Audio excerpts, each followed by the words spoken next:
Hello everybody, I'm Gwen Campbell-Mindes. Welcome to Gwen's Bookish Ramblings.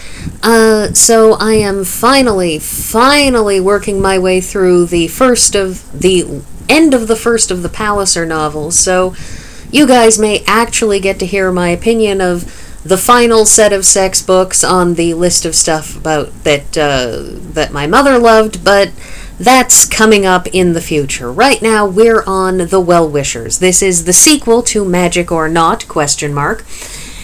And this is, as they dramatically say at the beginning of the book, an I book.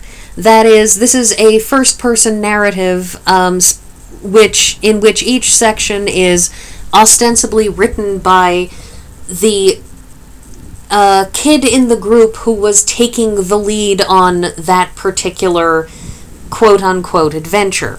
That is, this book opens with James, the brother of the twin James and Laura, and he explains that what they're going to do is each of them is going to tell their story because each of them had a wish, and each of them thus had an adventure based on a wish. This book, even more than the last one, because the last book had the ghost at the end that they still are positing that, they posited with each other about whether or not the ghost was a real ghost or was just the wife of the rich man whose son they picked up when the kid was left alone in a pharmacy. And, the woman who was taking care of the kid had pretty much wandered off without him. And so they had gone on an adventure with the kid and then returned him to his parents. But anyways, that man's wife was an actress, so in the last book they had some debate about whether or not the actress had just pretended to be the sister and had set the whole thing up for them. But they decided that there were too many coincidences involved, so it had to be magic. This book is another round of basically wacky coincidences that add up to them helping other people.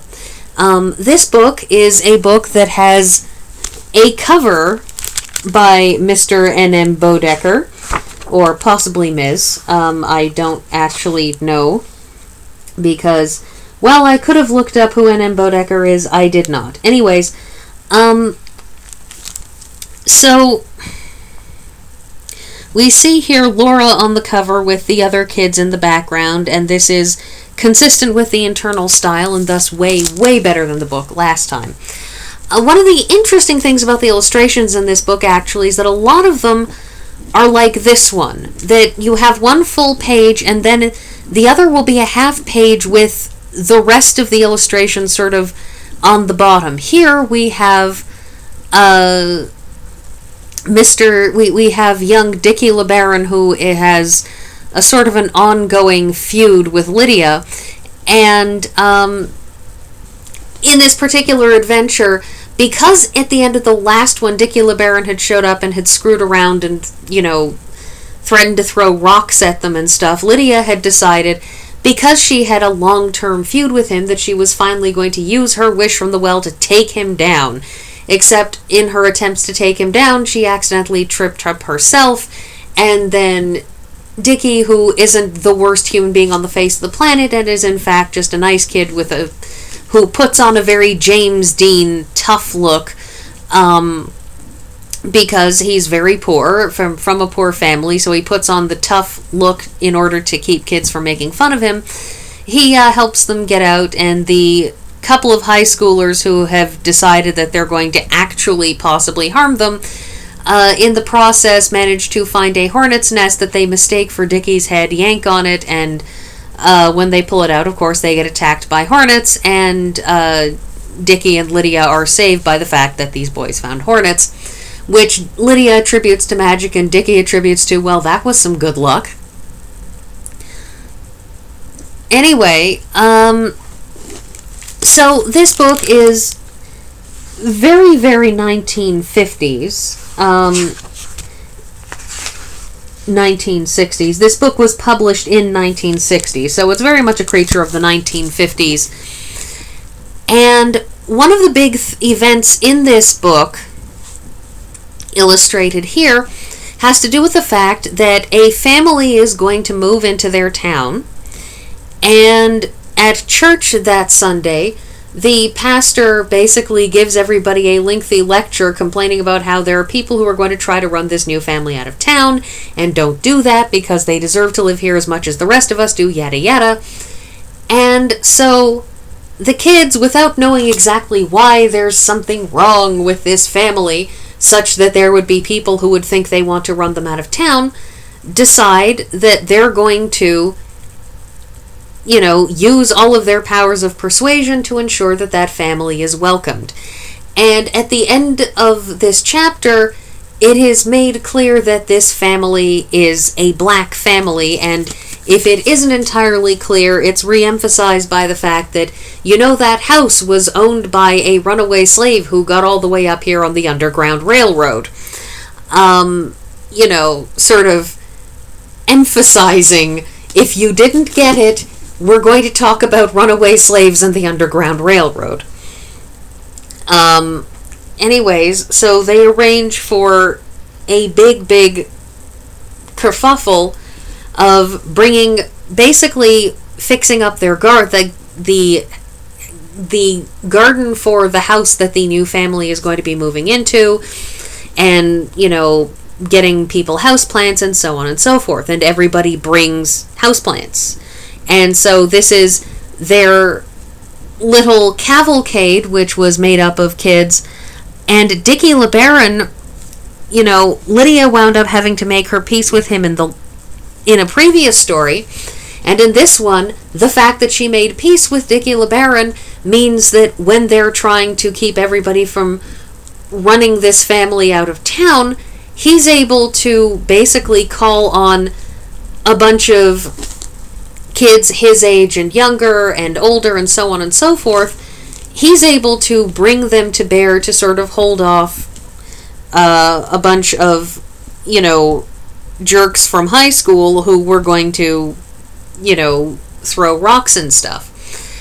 And because you have a bunch of children singing Home Sweet Home and hanging around there, it means that this whole, a group of people who are going to protest a black family moving into their neighborhood, a group of people who were planning on running them out, suddenly don't really want to do anything because there are so many children there that they don't want this to turn into a violent mob situation because, well, then it would be some of their own kids getting hurt, and we couldn't have that. And so it backs them down. So this is... So, again, it's a book that's made up of, Dicky LeBaron throws a rock at Lydia, so Lydia the next time tries to get back at him, which leads to her making peace with him, which means that when they need his help, he provides it, no questions asked. In point of fact, the story after this one, which is baby sister Deborah's story, that Deborah basically tries to make friends with the oldest kid in that family, who is 6 years old like her, except he's really, really cranky because they've come from New York. They've moved to this town, which is white bread America. They're no longer in New York with other kids who are his age, other kids who are black like him. He knows, because he's not dumb, that there's a whole bunch of people there who don't want them there, and he's absolutely convinced that the kids were doing this to make themselves feel better, whereas it really was actually an attempt to defray people who were trying to run them out of town. And the thing is that a bunch of kids... The problem is, of course, though, that after all of their welcome, when he's surly and doesn't trust any of them, a whole bunch of them get their backs up because they're like, we spent all of this time and effort and everything to make sure that you feel welcome and all of this other stuff, and now you're being a jerk about it? And so Dicky is able to draw a comparison for Hannibal between basically himself and other people. The way that because he's poor, he was constantly basically making himself unpleasant, very much in a, if I shove everybody away now, then I don't have time for them to turn on me and be a jerk to me later because, I beat you to it. It also, of course, forms that, self-perpetuating prophecy of, if I'm a jerk, well, then they're all jerks back, and I've just proved that they're all going to be jerks because, well, okay, it was because you were a jerk first, but you've proved that their being jerks was inevitable. Anyways, so he manages to, convince 6-year-old Hannibal, who has put up with the really, really humiliating event of another kid who said, "What's your name?" And when he muttered Hannibal, she went, "Oh, are you saying Annabelle?" And that when you're 6 years old and somebody does that, it is a deadly insult, because 6-year-olds may not always know what things mean, but they know when someone's being insulting, because you can read tone of voice even if you don't understand words. I think it's something adults sometimes forget is, if that other kid is being insulting, it doesn't matter if being called a sandwich isn't the worst thing that ever happened to you. If they mean calling you a sandwich to mean the worst thing ever, then that's what it means. If I call you names and I mean those names to be the worst thing ever, then I am calling you the worst thing ever. Just because I lack creativity doesn't mean that I'm not, being awful.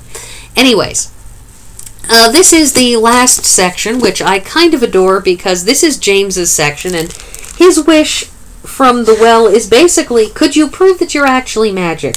Could you give us something that's really, really magical? And lo and behold, he finds a blonde, blue-eyed princess on the balcony in a castle. Well, actually, she's just the daughter of a very rich guy, and she uses James by going on, "Oh, save me, gallant knight! Take me with you on your noble steed before the wicked ogre returns!" And then she starts going on about spies, and while some of the others start to get suspicious of this,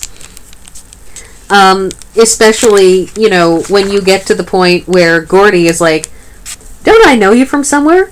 I've never seen you before in my life." "Yes, you have. I remember you now. From dancing school. You were in the big girls' aesthetic group. You did the Dying Swan. Your name's Muriel Brightonwisher." Anyway, so Muriel keeps on lying and lying and lying, but James goes on about how he was bedazzled by her azure gaze, and